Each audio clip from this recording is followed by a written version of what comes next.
Welcome to the Aralco series of self-paced training videos. In this session, we're going to review the optional customer display add-on for point of sale. So it's common in grocery stores and various other retail operations to have a second monitor used as a customer display, showing or running tab of the purchases along with some promotional information. Similar to what you're seeing here, this optional add-on feature allows you to point to a web page or a local HTML file and display effective promotional information, seeing on the right, along with real-time receipt, complete with product images, which you would see on the left. So in my setup here, I have the register running on my computer display, which you can't see. I'll just drag it over. There it is there. That's the point of sale running on my primary display. And the customer display is running on my secondary monitor. So as long as your Windows workstation has dual display configured, this feature will take advantage of it automatically by placing the register window on the primary display and the customer display on the secondary screen. So enough of that. Let's run a quick transaction here to show you what the customer will see. It's pretty much in real time. So when you put in a product and bring it up, it will show up automatically on the customer display along with the pricing, any discounting, and of course it totals. And you'll notice the nice little picture of the mango in the bottom right-hand corner. So you can change your product as well. Let's say we'll discount it. Let's say it was a bruised mango. Let's just say damaged. And you'll notice that the discount automatically updates and the pricing automatically updates as well. So as you add products to the list, they will automatically show up. If you change quantities, they'll change as well. Quickly, we need 2 bags as an example. So there you get an idea of how quickly and easily this information shows up on the other side. All right, now that we've entered all the product, let's take payment.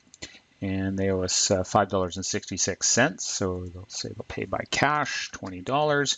And you'll notice that the amount paid shows the $20, the balance is $0, the change is $4.34. They could also say pay by debit. So let's delete that payment. They changed their mind. We're going to put in a debit payment, process it through the bank, and get authorization. And there you go. Amount paid changes to $5.66. Balance is $0, change is $0. So in this particular setup, we created this video that you see here, the 4 days only spring sale. We created that in PowerPoint. Very easy to do. I'll just bring up our PowerPoint here. We set up a template. This template here matches the size, roughly the size of the screen area that we had to work with. And you set that up within your actual template setup for the page sizing. And then we added all of our content in here. Then we simply exported it to a WMV file. We create a video. And we just click on the create video, and up will pop a window, and we'll have the opportunity to select the WMV format. There we go.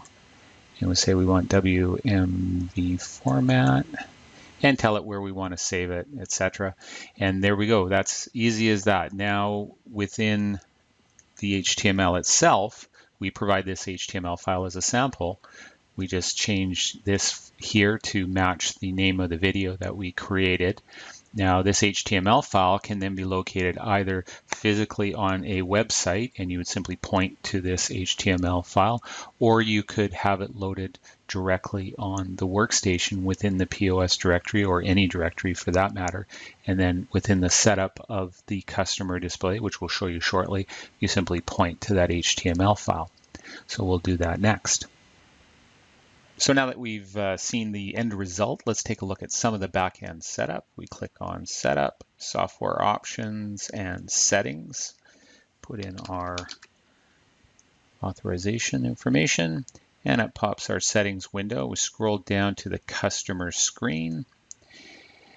Our first setting columns you'll leave blank. That's only if there's some customization that we have to do ourselves. So that will typically be set to blank. Turn the display on, sets to yes. You'll notice here that it says the following files are required. I'll show you those in a second here. We go to our font name. You can customize the receipt that you saw and adjust it to use a specific font that you might want to use. the size of the font that is used on the receipt area, the line items themselves.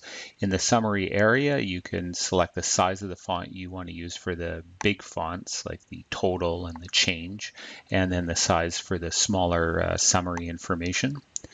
The grid width is the actual width of the receipt portion itself. And what I did when I did that setup that you saw there in our example, I had a screen size within my PowerPoint, and it still had some background of black area, and I just adjusted the grid width so that everything squeezed in quite nicely. Row height, that is the height of the actual line item rows, whether you want them smaller. The smaller it is, obviously, the smaller the more line items you'll get on, the bigger the row height, the more spacing there is between each row item. The URL, it points, in this case, you'll see it points to a HTML file that's sitting locally on the C drive. That is the advertising marketing area on the right hand side of the display. Now if I wanted this to point to a web page, I would simply change this portion to be like www.mypage.com/screen.html or /displays/ whatever the web page is where it resides on the internet. Then you'll save your changes and you're ready to go. Now that has to be done for each register, so this could be done inside the back office as well. These settings are available there as well. As was mentioned earlier, there's certain files that are going to need to be loaded onto each point of sale register. They need to reside in the POS directory itself. These are the files here. We also provide you with a sample HTML file that you can use to create the graphical imagery on the display.